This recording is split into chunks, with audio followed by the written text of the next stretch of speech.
श्री सीताराम चंद्राभ्याम नमः। युद्धकांड, आठवां सर्ग।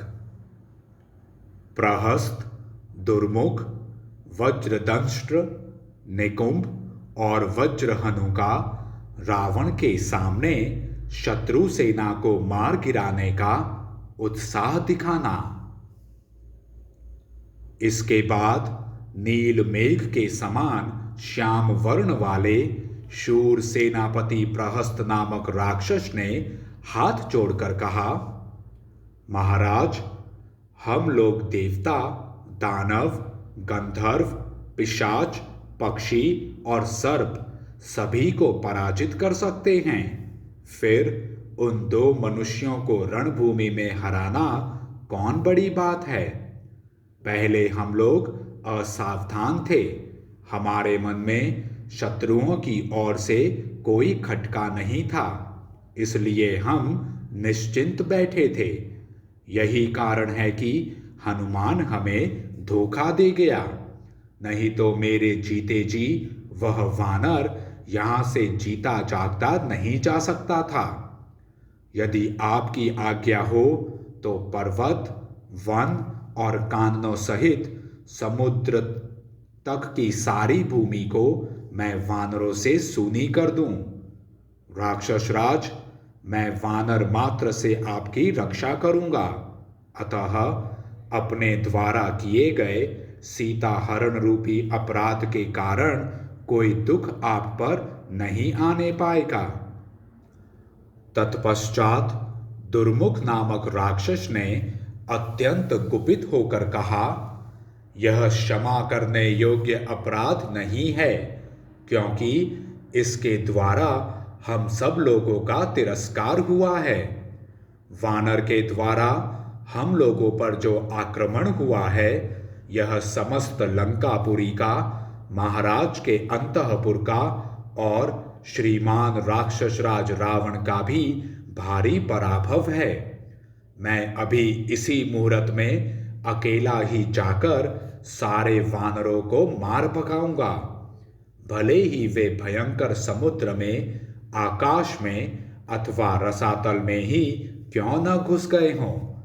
इतने ही में महाबली वज्रदंष्ट्र अत्यंत क्रोध से भरकर रक्त मांस से सने हुए भयानक परीख को हाथ में लिए हुए बोला, दुर्जय वीर राम, सुग्रीव और लक्ष्मण के रहते हुए हमें उस बेचारे तपस्वी हनुमान से क्या काम है।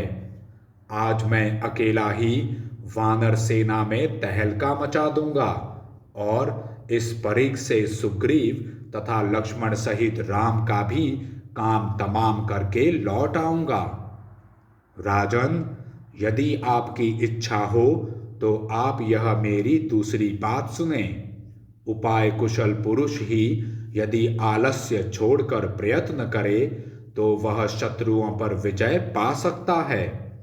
अतः राक्षस राज, मेरी दूसरी राय यह है कि इच्छानुसार रूप धारण करने वाले अत्यंत भयानक तथा भयंकर दृष्टि वाले सहस्त्रों शूरवीर राक्षस एक निश्चित विचार करके मनुष्य का रूप धारण कर श्री राम के पास जाएं और सब लोग बिना किसी घबराहट के उन रघुवंश शिरोमणि से कहें कि हम आपके सैनिक हैं, हमें आपके छोटे भाई भरत ने भेजा है।